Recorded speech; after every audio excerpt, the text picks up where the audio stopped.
नमस्कार, मी पूजा. तुम्ही पाहताय लोकमत. रागासा चक्रीवादळाबद्दल आपण काल बोललो. आज हे चक्रीवादळ कुठे गेलेलं आहे, कुठे पोहोचलेलं आहे, कुठल्या दिशेला गेलेलं आहे आणि सगळ्यात महत्त्वाचं म्हणजे महाराष्ट्राला धोका असू शकतो का या चक्रीवादळाचा? या चक्रीवादळाबद्दलचे नेमके अपडेट्स काय आहेत?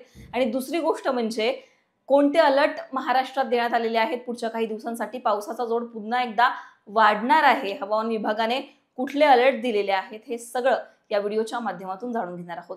सगळ्यात पहिल्यांदा चक्रीवादळाची सिच्युएशन मी तुम्हाला सांगते. जसं की मी सांगितलं, फिलिपिन्समध्ये एक चक्रीवादळ धडकलेलं होतं. त्या किनाऱ्यालगत रागासा या चक्रीवादळाचं नाव होतं.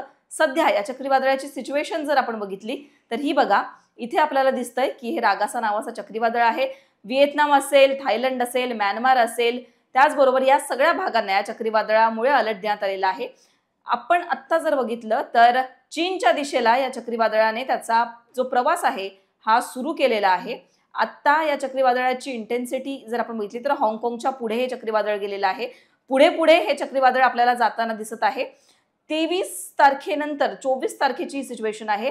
हळूहळू पुढे पुढे जर मी गेले तर बघा, हे चक्रीवादळ कसं पुढच्या बाजूला सरकते, पश्चिमेच्या बाजूला सरकताना आपल्याला दिसतंय.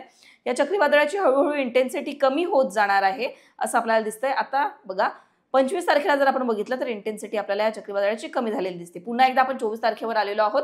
हाँगकाँगच्या पुढे चीनच्या दिशेला हे चक्रीवादळ गेलेलं आहे. आता या चक्रीवादळामुळे झालं काय आहे तर फिलिपिन्समध्ये मोठ्या प्रमाणामध्ये नुकसान झालं, अनेकांचे मृत्यू झाले. हाँगकाँगमध्ये सुद्धा सेम परिस्थिती पाहायला मिळाली.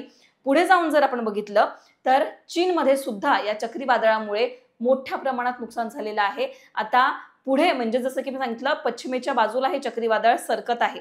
महाराष्ट्रामध्ये धोका आहे का किंवा भारताला धोका आहे का तर या चक्रीवादळाच्या काही सरींमुळे, जसं की मी तुम्हाला सुरुवातीला सांगितलं, बंगालच्या उपसागरामध्ये कमी दाबाचं क्षेत्र तयार होऊ शकतं. पण अर्थात हे पुढचं प्रेडिक्शन आहे.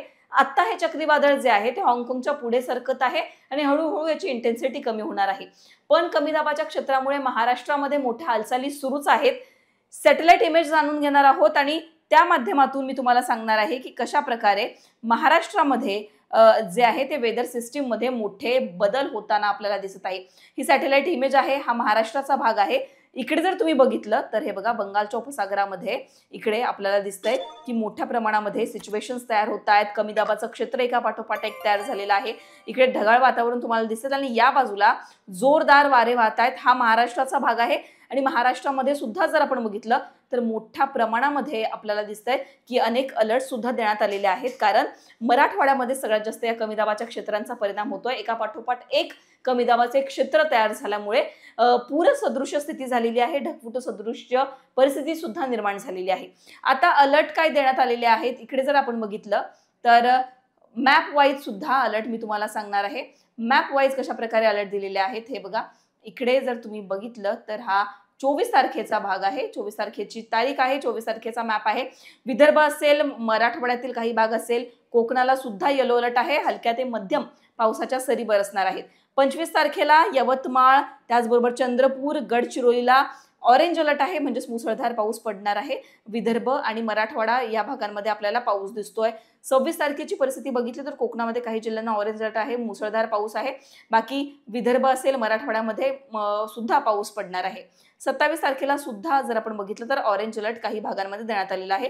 कोकण वगैरे असेल किंवा काही विदर्भातले जिल्हे असतील. 27 तारखेनंतर पुन्हा एकदा जर आपण बघितलं तर पावसाचा जोर वाढणार आहे. अनेक भागांमध्ये पाऊस आपल्याला पाहायला मिळणार आहे. कारण जर आपण बघितलं तर 27 तारखेनंतर कमी दाबाचं क्षेत्र जे आहे ते पुन्हा एकदा सक्रिय होणार आहे. पुन्हा एकदा जीएफएस मॉडेल तुम्हाला स्क्रीनवर दिसत असेल. हे बदलते जीएफएस मॉडेल तुम्ही जर बघितले तर 27 तारखेनंतर पुन्हा एकदा जोरदार मुसळधार असा पाऊस पडणार आहे. कारण अनेक भागांमध्ये कमी दाबाच्या क्षेत्रांमुळे मोठे बदल होणार आहेत. तर हे काही अंदाज होते हवामानाचे, चक्रीवादळाबद्दलचे अपडेट्स होते. आणखी तुम्हाला काही प्रश्न असतील तर ते तुम्ही कमेंट सेक्शनमध्ये मांडू शकता.